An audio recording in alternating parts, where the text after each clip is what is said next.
안녕하세요. 책 읽어주는 감성 7호입니다.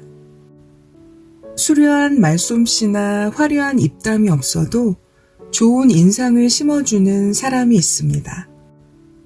이목을 집중시키는 단정한 말투와 태도로 마음을 터놓게 만들고 대화의 온도를 올리는 사람. 모두가 좋아하는 사람이지요. 오늘 소개해드릴 도서 단정하게 때로는 다정하게의 저자 히데시마 후미카는 20년 이상 라디오를 진행해온 일본의 최장수 라디오 DJ인데요. 단정한 말투와 다정한 소통 방식으로 수많은 청취자로부터 자꾸만 듣고 싶은 말투의 소유자란 평을 받아오신 분입니다. 저자는 청취자들의 수많은 사연을 접하면서 생각보다 많은 사람들이 타인과의 소통에 어려움을 겪고 있다는 사실을 알게 된 후 오랜 라디오 DJ 경력을 바탕으로 대화가 한결 편해지고 누구에게나 다시 만나고 싶은 사람으로 기억될 말하기의 기술이 담긴 이 책을 펴냈습니다. 사람의 마음을 얻는 대화는 뛰어난 언변술이 아닌 말투와 태도에 있음을 저자는 강조하는데요. 마음의 거리를 좁히는 33가지 소통의 기술. 책 속의 좋은 내용 중에서 여러분과 함께 나누고픈 몇 가지 소통의 기술을 지금부터 소개해 드리겠습니다. 따뜻한 시간 되시길 바랄게요. 대화 속 고속도로 최면 현상을 피하라. 이야기에 생기 불어넣기. 저는 라디오 방송 게스트로 종종 코미디언을 초대합니다. 그때마다 어쩜 코미디언들은 첫마디로 사람의 마음을 이렇게 끌어당길까 하고 생각하죠. 특히 그들이 사람들의 이목을 집중시키려 할 때 활용하는 화법이 매력적입니다. 바로 상황 재현 화법입니다. 길거리에서 어떤 아주머니가 저기요 하고 불러 세우기에 혹시 나를 알아봤나? 나도 이제 인기 연예인이 됐네 하고 뒤돌아봤더니 대뜸 그 옷이 너무 예뻐서 그러는데 어디서 샀어요? 하는 거예요. 등장인물의 대사가 너무 생생하게 들려서 마치 그 사람이 코미디언에게 빙의한 듯 했죠. 이처럼 대화 중에 적절히 상황을 재현하면 이야기가 생기를 띱니다. 그럼 상대는 더욱 집중해서 듣겠죠. 저는 이 화법을 라디오 오프닝 토크에서 주로 활용합니다. 말하는 즉시 재현 드라마를 보는 듯한 현장감이 청취자들에게 전달되기 때문이죠. 그럼 모두 귀를 기울이죠. 예를 들면 이런 식으로요. 어제 마트에 갔는데 설 상차림 포스터가 붙어있기에 곧 설날이구나 하고 생각하던 참이었어요. 그때 3살 정도로 보이는 여자아이가 엄마 손을 잡고 오더니 포스터를 보면서 이렇게 말하더군요. 엄마 이것 좀 봐. 타피오카가 들어있어. 엄마가 어디? 하면서 살피더니 깜짝 놀라서 웃더라고요. 저도 궁금해서 아이가 가리키는 곳을 봤는데 글쎄 검은 콩을 타피오카로 착각한 거 있죠. 아이가 너무 귀여워서 절로 미소가 지어졌어요. 그런데 이 이야기를 이렇게 한다고 상상해 보세요. 어제 마트에서 설 상차림 포스터를 보고 곧 설날이구나 하고 생각하던 참이었는데 3살 정도로 보이는 여자아이가 그 포스터를 보고 검은 콩을 타피오카로 착각한 거 있죠. 정말 귀여웠어요. 어떤가요? 이렇게 상황 설명만 하니까 대화의 재미가 확 줄어들죠. 이야기는 단조롭고 딱딱한 보고서 내용처럼 들리죠. 모처럼 흐뭇한 장면을 봤는데 두 번째처럼 사람들에게 전달하면 그 일화를 소개한 노력이 너무 아깝습니다. 혹시 고속도로 최면 현상이라고 들어보셨나요? 단조로운 풍경에 신호도 없이 일정한 속도로 장시간 운전을 하다 보면 어느 순간 졸음이 오는 현상을 말합니다. 전 이 말을 처음 들었을 때 대화도 마찬가지네 하고 무릎을 쳤습니다. 기복 없는 이야기를 계속 듣다 보면 어느새 꾸벅꾸벅 졸음이 오기 때문이죠. 생각해 보세요. 카페에서, 회의실에서 여러분도 누군가의 이야기를 들으며 졸았던 경험 있지 않으세요? 아니면 반대로 누군가 당신의 얘기를 듣고 꾸벅꾸벅 졸지는 않던가요? 바로 그럴 때 따옴표를 활용하면 지루함을 날려버릴 수 있습니다. 여러분이 겪은 일 중에서 재밌었거나 감동적인 에피소드 일부를 콕 집어내 재현해 보세요.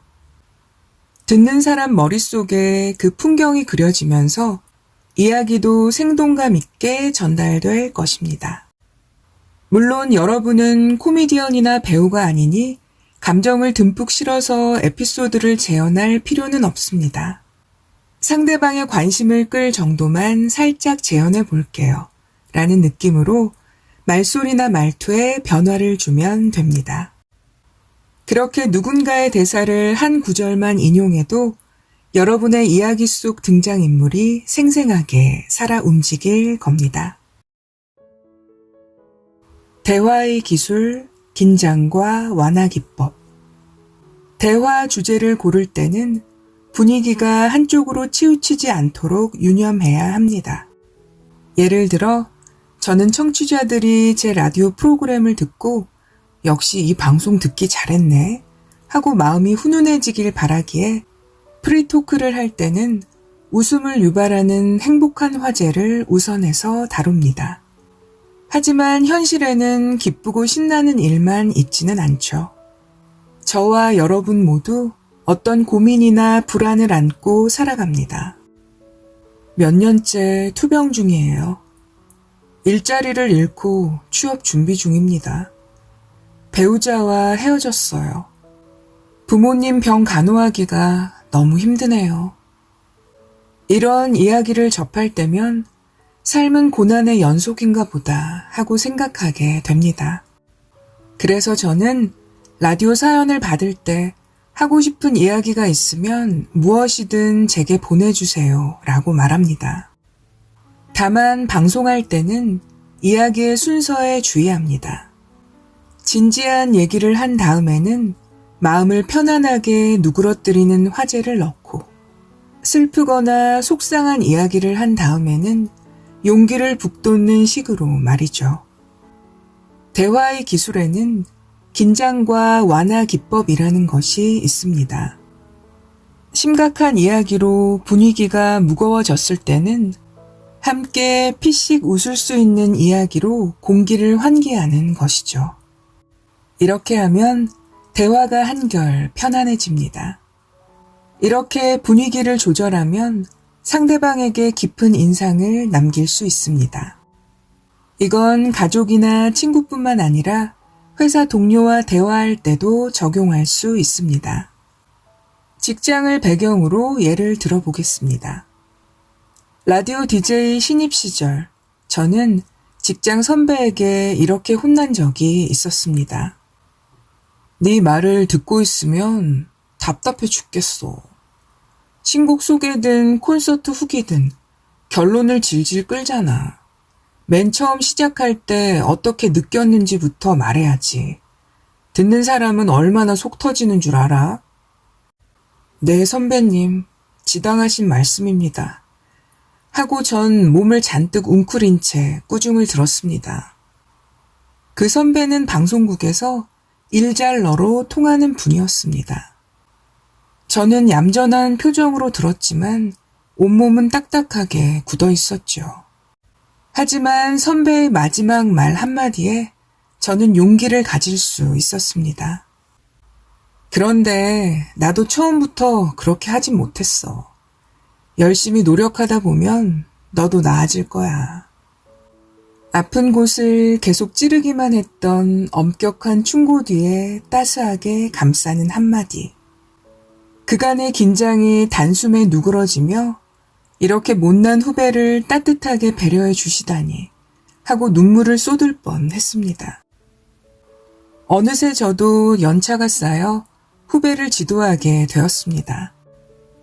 혼내는 사람도 혼내는 사람만큼 힘들긴 마찬가지더라고요. 그러나 충고나 조언을 할 때는 할 말만 하고 대화를 끝내지 말고 마지막에는 팽팽한 긴장감을 완화해줄 한마디를 덧붙이는 게 좋습니다. 나도 신입 땐 그랬어. 그러니까 용기를 내서 열심히 해봐. 혼자 끙끙 앓지 말고 편하게 털어놔. 일이 잘 안 풀릴 때는 나랑 의논해. 저녁에 한잔하면서 같이 해결책을 찾아보자.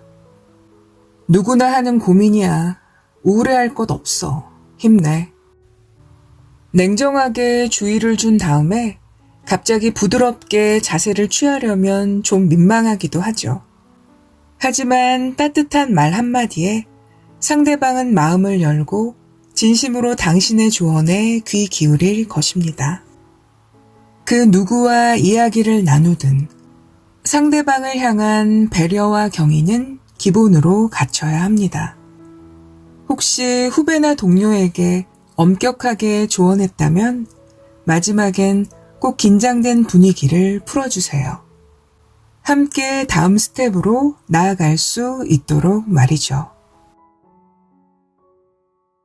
바로 효과가 나타나는 말하기의 기술. 저는 신입 라디오 DJ 시절 생방송 전에 늘 이렇게 마음속으로 되뇌었습니다. 더듬지 말자, 더듬지 말자, 더듬지 말자. 그런데 이렇게 되뇌어도 대부분 더듬고 말았죠. 제가 머릿속에 더듬다라는 말을 심어버린 탓이었습니다. 그래서 이렇게 바꿔봤습니다. 편하게 하자, 편하게 하자, 편하게 하자. 그렇게 주문을 걸고 나니 언제부터인가 더듬지 않고 편하게 방송할 수 있었습니다. 혹시 두 상황의 차이를 발견하셨나요? 부정어와 긍정어의 차이요. 신입 때 제 목표는 더듬지 않고 차분하고 편안하게 방송을 진행하는 것이었습니다. 그런데 처음부터 더듬다라는 말을 제 의식에 집어넣었으니 방송하는 내내 더듬으면 어쩌지 하는 불안에 휩싸였던 것이죠. 반대로 편하다라는 말을 제 의식에 주입하니 괜한 긴장감도 줄고 말도 술술 나왔습니다. 의식이 몸을 지배한 것처럼요. 이후로 저는 무언가를 다짐할 때면 무조건 긍정어를 사용합니다. 긴장하지 말자가 아니라 천천히 차분히 하자. 당황해서 괜히 실수하지 말자가 아니라 평소처럼 차분하게 하면 돼. 지각하지 말자가 아니라 10분 여유 있게 움직이자. 과식하지 말자가 아니라 꼭꼭 씹으면서 맛보자. 이게 다야?